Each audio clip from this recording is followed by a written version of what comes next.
అదే RTV app వార్తల్ని క్షణాల్లో చదివే అవకాశం ఉంటుంది. ఒక న్యూస్ పేపర్, ఒక టెలివిజన్ ఛానల్ మీ చేతుల్లో ఎప్పుడూ ఉంటాయి. శాఖ ముస్లిం మైనార్టీ రాష్ట్ర జనరల్ సెక్రటరీ అల్తాఫ్ గారు కూడా ఉన్నారు. ఆయనతో కూడా మాట్లాడాం. సార్ చెప్పండి, అంటే ఉమ్మడి నెల్లూరు జిల్లా మొత్తం చూసుకుంటే విద్యుత్ శాఖలో నిజంగా చాలామంది అంటే సడన్గా ప్రమాదం శాతం చనిపోయిన వాళ్ళు చాలా కుటుంబాలు ఉండే, అదేవిధంగా కాళ్ళు చేతులు పోగొట్టుకున్నారు. అలాంటి కుటుంబాలని మీ యూనియన్ తరపు నుంచి మీరు ఎలాంటి ఈ ఫైట్ చేస్తున్నారు? వాళ్ళకు రావాల్సిన బెనిఫిట్స్ అన్నీ వస్తున్నాయి. అస్సలాము అలైకుం. చాలా సంతోషం సార్. ఫస్ట్ టైము ఒక ఎంప్లాయీస్ బాధ గురించి మీరు ఈరోజు చర్చించడం. ఎందుకంటే ఒక లైన్మెన్ అంటే, ఒక జేఎల్ఎం అంటే, సీజేఎల్ఎం కావచ్చు, ఫీల్డ్లో పనిచేసే వాళ్ళు కావచ్చు, నిరంతరం కరెంట్ డిపార్ట్మెంట్ కరెంట్ ఇవ్వాలా అనే దాన్ని దృష్టిలో పెట్టుకొని వాళ్ళు చాలా రిస్కులు ఫేస్ చేస్తుంటారు. ఒక విధంగా చెప్తే బార్డర్లో సోల్జర్ ఏ విధంగా అయితే పోరాటం చేస్తుంటాడో అదే పోరాటం మన లైన్మెన్లు, కింద స్థాయి వర్కర్లు చేస్తుంటారు.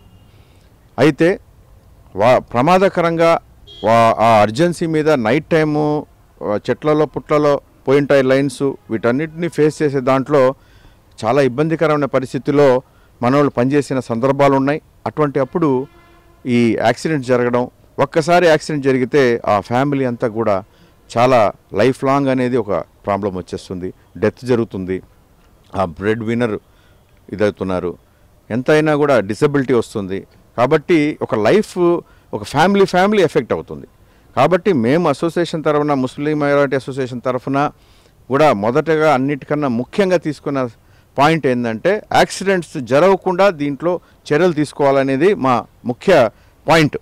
దానికోసం కూడా మా దాంట్లో ఒక వింగ్ ఉంది. మేము ఒక వింగ్ లాగా ఫామ్ చేసుకున్నాం. ఇప్పుడు నవాబ్ జానీ, ఈ రఫీ భాయ్, వీళ్ళంతా చాలా ఎక్స్పీరియన్స్డ్ పర్సన్స్ ఉన్నారు. నస్రుల్లా, ఖాదర్ బాషా, ఇంజనీర్స్, వీళ్ళంతా కూడా మనం చర్చించి ఒక సొల్యూషన్ మేము తెచ్చేదానికి ప్రయత్నం చేస్తున్నాం.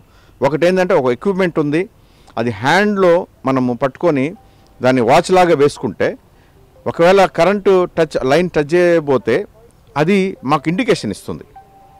సో అదొక సోర్స్గా, అదొక రెమెడీగా, అదే పూర్తిగా అదే సొల్యూషన్ అని కాదు, బట్ అదొక సపోర్ట్గా అది వాడాలనేది కూడా మా దృష్టిలో ఉంది. మేము దీన్నే గవర్నమెంట్తో కానీ మేనేజ్మెంట్తో కానీ దాన్ని చర్చించి దాన్ని ఇంక్లూడ్ చేయాలని చూస్తున్నాం. ఇంతకుముందు ఒక పెన్ లాగా ఇచ్చారు, అవి కూడా పనిచేయలేదు. బట్ ఇదైతే కొంచెం కాస్ట్లీ అయినా కూడా మనకు ఒక ప్రాణం కోసం మనం దాన్ని ఖర్చు పెట్టి ఆ ఎక్విప్మెంట్ని మొత్తం జిల్లా అనేదే కాకుండా త్రూఅవుట్ కంపెనీలు పెడితే ఒక కార్మికుడిని మన ప్రాణంతో మనం రక్షించగలిగితే అదొక గొప్ప సాటిస్ఫాక్షన్ ఉంటుంది సార్. అదేవిధంగా అంటే టెంపరవరీగా పనిచేస్తూ కొంతమంది చనిపోవడం జరిగింది, అంటే లైన్ మ్యాన్లు కావచ్చు, వేరే వాళ్ళు కావచ్చు, కొంతమందికి కాళ్ళు చేతులు కూడా పూర్తిగా దెబ్బ. అలాంటి వారికి ప్రభుత్వం ఎలాంటి సహాయ సహకారాలను అందిస్తున్నారు? వాళ్ళకున్న ట్రీట్మెంట్ జరిగినప్పుడు ఆన్ డ్యూటీలో జరిగితే వాళ్ళ పూర్తి ఖర్చు కూడా డిపార్ట్మెంట్ భరిస్తుంది. ఆ విధంగా కాంపన్సేషన్ డిపార్ట్మెంట్ తరఫున సపోర్ట్ ఇస్తుంది. ఒకవేళ డెత్ అయిన సందర్భంలో వాళ్లకు ఫ్యామిలీకి కూడా ఇవ్వడం అనేది జరుగుతూ ఉంది డిపార్ట్మెంట్లో. సార్ అదేవిధంగా అంటే ముస్లిం మైనార్టీ విద్యుత్ శాఖలో ఒక యూనియన్ స్టేట్ లెవెల్లో పెట్టారు. రేపు మళ్ళీ డైరీ మీ ఏం ప్రోగ్రామ్ నెక్స్ట్ రేపు 11వ తేదీ 12వ తేదీ? సార్, మా ముస్లిం మైనార్టీ ముఖ్య ఉద్దేశం ఏంటంటే జనరల్గా ఒక కమ్యూనిటీ బేస్డ్ అసోసియేషన్ అనగానే జనరల్గా నెగిటివ్గా థింక్ చేస్తూ ఉంటారు ఏదో ఒక కమ్యూనిటీని. మాది మాత్రము ముస్లిం మైనార్టీ అసోసియేషన్ ఉన్నా కూడా ఆర్గనైజేషన్, ఓవరాల్ ఆర్గనైజేషన్కి ఎలా బెనిఫిట్ చేయాలా, ఆర్గనైజేషన్ పర్ఫార్మెన్స్ ఎలా ఇంప్రూవ్ చేయాలనేది ఒక సిద్ధాంతం. నెక్స్ట్ ఓవరాల్ ఎంప్లాయీస్ ఏ కమ్యూనిటీ అయినా కావచ్చు, వాళ్ళందరికీ కూడా బెనిఫిట్ అయ్యేటటువంటి కార్యక్రమాలు మేము చేస్తుంటాం. దాంట్లో స్పెసిఫిక్గా ముస్లిమ్స్ అనే వస్తే స్పెసిఫిక్ ఇష్యూస్ ఉంటాయి. ఎందుకంటే ఇప్పుడు కార్మికులు కింద సీజేఎల్ఎం కాడి నుంచి సీజేఎల్ఎం, లైన్మెన్లు, లైన్ ఇన్స్పెక్టర్లు, ఫోర్మెన్లు, ఎస్ఎల్ఐలు, తర్వాత రీడర్స్, షిఫ్ట్ ఆపరేటర్స్, ఎంత కార్మిక వర్గం ఇదన్నమాట. వీళ్ళకు రకరకాల సమస్యలు వస్తుంటాయి. ఈ సమస్యలు డే టు డే సమస్యలని మనము అడ్రస్ చేయడానికి, మన మెంబర్స్కి ఏదైనా ఇష్యూ వస్తే మనం రిప్రజెంట్ చేయడానికి అసోసియేషన్, బట్ ఓవరాల్గా ఆర్గనైజేషన్ అండ్ ఎంప్లాయీస్ అనేది ఓవరాల్గా మా యొక్క సిద్ధాంతం.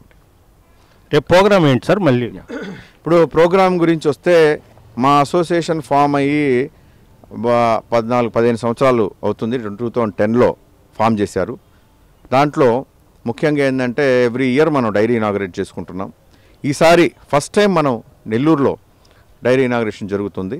సో దీంట్లో ఏంటంటే అందరూ మన అజీజ్ గారు, మన వక్ఫ్ బోర్డ్ చైర్మన్ గారు, ఆయన చేతుల మీదుగా ఫరూక్ గారు, మరి ఇక్కడ ఉన్నటువంటి వేమిరెడ్డి ప్రభాకర్ రెడ్డి గారు, ఎమ్మెల్యేలు అందరూ కూడా అందరినీ కూడా పిలిచి, అదేవిధంగా అడ్మినిస్ట్రేషన్ సైడు సిపిఎస్పి సిఎండీలను, మరి కార్పొరేట్ ఆఫీస్ సెటప్లను అందరినీ కూడా పిలిచి వాళ్ళ ఆధ్వర్యంలో ఒక డైరీ ఇనాగరేట్ చేసుకొని మా యొక్క సమస్యలని పాజిటివ్గా వాళ్ళని విన్నవించుకోవడానికి ఈ యొక్క సందర్భాన్ని మనం యూజ్ చేసుకుంటాం. ఈ అసోసియేషన్ ఏర్పడి ఎన్ని సంవత్సరాలు? 15 ఇయర్స్ అవుతుంది. 2010లో ఫామ్ అయింది.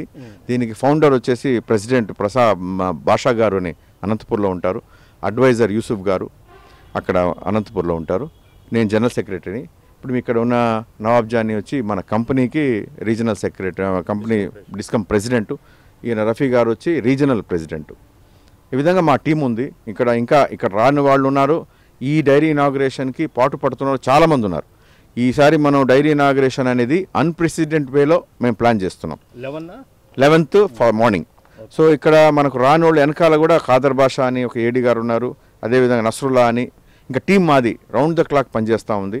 ఏదైతే డిపార్ట్మెంట్ కోసం మేము పాటుపడుతున్నామో మా అసోసియేషన్కి కూడా దాంట్లో కొంత భాగం మనం కూడా పాటుపడి దాన్ని సాధించుకోవాలా మన సమస్యలని అనేది మా యొక్క ప్రయత్నం. Okay, thank you. ప్రస్తుతం 15 సంవత్సరాల కిందట విద్యుత్ శాఖలో ముస్లిం మైనార్టీ సంబంధించిన ఒక సంస్థ, ఒక అసోసియేషన్ ఏర్పడడం జరిగింది. అయితే ఈ సంస్థ కులమతాలకు అతీతంగా ఏ కార్మికుడైనా, ఏ సమస్యలైనా, ఏ ఇబ్బందిమైనా పోరాడడానికి ముందడుగులో ఉంటారు. ప్రస్తుతం రేపు 11వ తేదీ కూడా డైరీ ఇనాగ్రేషన్ ఉంది. దీనికి ఎంపీతో పాటు అదేవిధంగా అజీజు 10 మంది ఎమ్మెల్యేలు మొత్తం హాజరవుతున్నారని కూడా అల్తాఫ్ గారు చెప్తున్నారు. వీడియో ప్రదీప్తో గాజా టీవీ నెల్లూరు నుంచి. మరిన్ని వీడియోస్ కోసం ఛానల్ ని సబ్స్క్రైబ్ చేయండి. లేటెస్ట్ అప్డేట్స్ కోసం వాట్సాప్ ఛానల్ ని ఫాలో చేయండి. అండ్ లింక్ డిస్క్రిప్షన్ లో ఉంది.